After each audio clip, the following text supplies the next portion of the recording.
Praise Lord. എല്ലാവർക്കും പ്രഭാത വന്ദനം. ഇന്നത്തെ പ്രഭാത ചിന്ത മരണത്തിന് അപ്പുറം. അതിനാധാരമായി 1 തെസ്സലോനിക്ക ലേഖനം 4-ാം അധ്യായം 13-ാം വാക്യം. സഹോദരന്മാരെ, നിങ്ങൾ പ്രത്യാശയില്ലാത്ത മറ്റുള്ളവരെ പോലെ ദുഃഖിക്കാതിരിക്കേണ്ടതിന് നിദ്ര കൊള്ളുന്നവരെ കുറിച്ച് അറിവില്ലാതെ ഇരിക്കരുത്. മനുഷ്യന്റെ ഉത്ഭവം.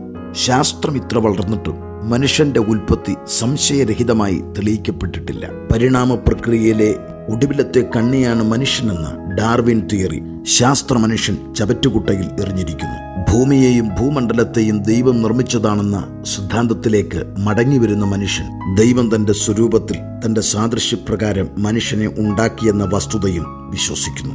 യഹോവയായ ദൈവം നിലത്തെ പൊടികൊണ്ട് മനുഷ്യനെ നിർമ്മിച്ചു എന്ന ബൈബിൾ പ്രസ്താവന നിഷേധിക്കാൻ സാധ്യമല്ല. ഭൂമിയിൽ 2/3 ഭാഗം വെള്ളമാണ്. അതുപോലെ മനുഷ്യനിലും 2/3 ഭാഗവും വെള്ളമാണ്. പൊടിയിലുള്ള സ്വർണം, മഗ്നീഷ്യം, ഇരുമ്പ്, കാൽസ്യം, ഫോസ്ഫറസ് തുടങ്ങിയ ധാതുക്കൾ മനുഷ്യ ശരീരത്തിലും ഉണ്ട്. മണ്ണിലേക്കുള്ള മടങ്ങിച്ചേരലും ഈ സത്യം ഉദ്ഘോഷിക്കുന്നു. എന്നാൽ മറ്റൊരു വസ്തുത വിസ്മരിച്ചുകൂടാ.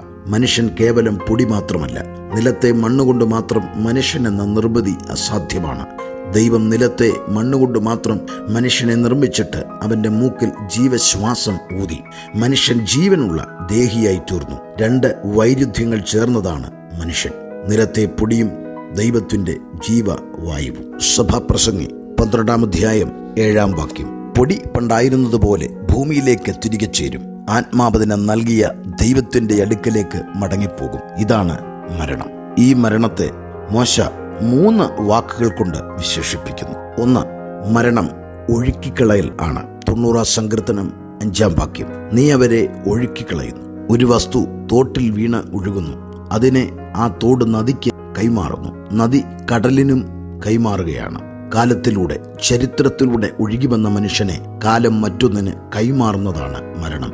കാലം മനുഷ്യന്റെ ജീവനെ നിത്യതയ്ക്ക് കൈമാറുന്നതാണ് മരണം. അതെ, മരണം ഒഴുക്കിക്കളയലാണ്. 2. മരണം ഉറക്കമാണ്. 90-ാം സങ്കീർത്തനം 5-ാം വാക്യം. അവർ ഉറക്കം പോലെ അത്രേ. ഉറക്കം അനിവാര്യമാണ്. യേശുക്രിസ്തുവും ശാരീരിക മരണത്തെ ഉറക്കം എന്ന വാക്കുകൊണ്ട് വിശേഷിപ്പിച്ചിട്ടുണ്ട്. നാം എല്ലാവരും നിദ്ര കൊള്ളുകയില്ല എന്ന് പൗലോസും പറയുന്നു. ഉറക്കത്തെ മനുഷ്യരാരും ഭയപ്പെടുന്നില്ല. അതുപോലെ സത്യവിശ്വാസിയും മരണത്തെ ഭയക്കുന്നില്ല. കാരണം ഉണരുമെന്ന പ്രത്യാശ ഉറക്കത്തിന് പിന്നിലുണ്ട്. മരിച്ചവരെല്ലാം ഒരു ദിവസം ഉണരും, അവരുടെ ഓഹരി പ്രാപിക്കുവാൻ. ക്രിസ്തുവിൽ നിദ്ര കൊണ്ടവർ മുമ്പേ ഉയർത്തെഴുന്നേൽക്കും. അല്ലാത്തവർ ഒടുവിൽ അന്ത്യന്യായവിധിക്കായും ഉണരും. ഞാനോ നീതിയിൽ നിന്റെ മുഖത്തെ കാണും. ഞാൻ ഉണരുമ്പോൾ നിന്റെ രൂപം കണ്ട് തൃപ്തനാകും എന്ന ദാവീദിന്റെ അടങ്ങാത്ത പ്രത്യാശ വളരെ അർത്ഥവത്താണ്. ശരീരം ഉറക്കത്തിന് വിധേയമാകുന്നതാണ് മരണം. സെമിറ്ററി എന്ന പദം ക്രൈസ്തവമാണ്.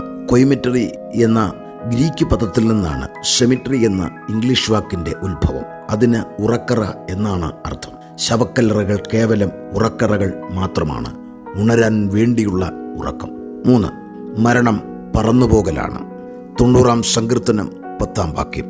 ഞങ്ങളുടെ ആയുഷ്കാലം 70 സംവത്സരം, ഏറെയായാൽ 80 സംവത്സരം. അതിൻ്റെ പ്രതാപം പ്രയാസവും ദുഃഖവും അത്രേ. അത് വേഗം തീരുകയും ഞങ്ങൾ പറന്നുപോകുകയും ചെയ്യുന്നു. പ്രാണൻ കാലത്തിൽ നിന്നും നിത്യതയിലേക്ക് കൈമാറപ്പെടുകയും ശരീരം ഒരു ഉറക്കത്തിന് വിധേയപ്പെടുകയും ചെയ്യുമ്പോൾ ആത്മാവ് പറന്നു പോകുന്നതാണ് മരണം. മനുഷ്യൻ തൻ്റെ ശാശ്വത ഭവനത്തിലേക്ക് പോകുന്നുവെന്നും ആത്മാവതിനെ നൽകിയ ദൈവത്തിൻ്റെ അടുക്കലേക്ക് പോകുന്നുവെന്നും ശലോമോൻ പ്രഖ്യാപിക്കുകയാണ്. ശരീരം ആത്മാവിന് അധിവസിക്കുവാനുള്ള മൺകൂടാണ്. അത് മണ്ണിലേക്കും പൊടിയിലേക്കും ചേരുകയും ആ കൂടിനകത്തിരിക്കുന്ന കിളി നിത്യതയുടെ തീരം തേടി പറന്നുപോകുകയും ചെയ്യുന്നു. ചുരുക്കത്തിൽ ശാരീരിക മരണമെന്നാൽ 2 തരം വിലയം പ്രാപിക്കലാണ്. ശരീരം പൊടിയെയും ആത്മാവ് ദൈവത്തെയും പ്രാപിക്കുന്ന അവസ്ഥാവിശേഷമാണത്. എതിർദിശകളിലേക്കുള്ള 2 തരം ചേരൽ, താഴെ മണ്ണിലേക്കും മേലെ വിണ്ണിലേക്കും. മരണം വിട്ടുപിരിയൽ ആയിരിക്കുന്നത് പോലെ തന്നെ കൂടിച്ചേരലും കൂടെയാണ്. വിയോഗവും യോഗവും മരണത്തിലുണ്ട്. ശരീരത്തിൽ നിന്ന് പ്രാണന്റെയും ആത്മാവിൻ്റെയും വിയോഗവും, മണ്ണിനോട് ശരീരവും നിത്യതയോടെ ജീവനും ആത്മാവും പ്രാപിക്കുന്ന യോഗവുമാണത്. ഒരു ക്രിസ്തുഭക്തനെ സംബന്ധിച്ചിടത്തോളം ഈ യോഗത്തിന് മറ്റൊരു മാനവും ഉണ്ട്. വിട്ടുപിരിഞ്ഞ് ക്രിസ്തുവിനോടുകൂടെ ഇരിക്കൽ ആണത്.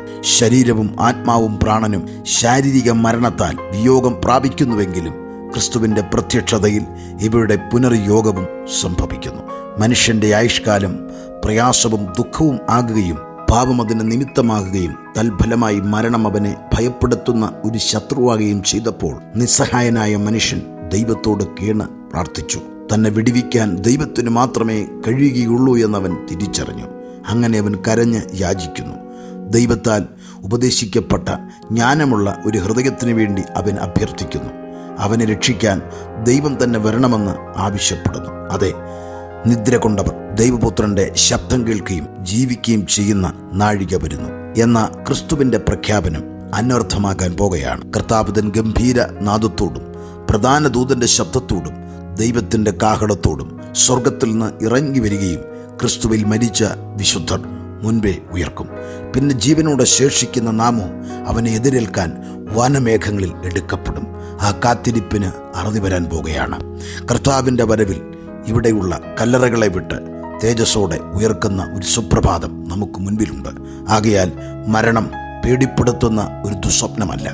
പകരം പ്രാർത്ഥിക്കുന്ന, ആരാധിക്കുന്ന ക്രൈസ്തവ വിശ്വാസം അകത്തു പ്രാപിച്ച ദൈവപൈതലിന് ഒരു ഉറക്കമാണ്, ഒഴുക്കിക്കളയലാണ്, ഒരു പറന്നുപോകലാണ്.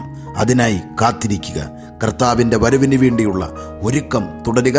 കർത്താവ് വരാറായി. നാം കർത്താവിനോടുകൂടെ പോകും. ആനന്ദത്തിൻ്റെ, ആഹ്ലാദത്തിൻ്റെ നിത്യതയുടെ തീരത്തിൽ യേശുവിനോടൊപ്പം അന്തമില്ലാ യുഗം വാഴും എന്നടങ്ങാത്ത പ്രത്യാശ മനസ്സിൽ നിറച്ചുകൊണ്ട് ക്രിസ്തീയ ജീവിത വിശ്വാസവും വിശുദ്ധിയും പ്രാർത്ഥനയും തുടരട്ടെ. കർത്താവ് അനുഗ്രഹിക്കും. God bless you.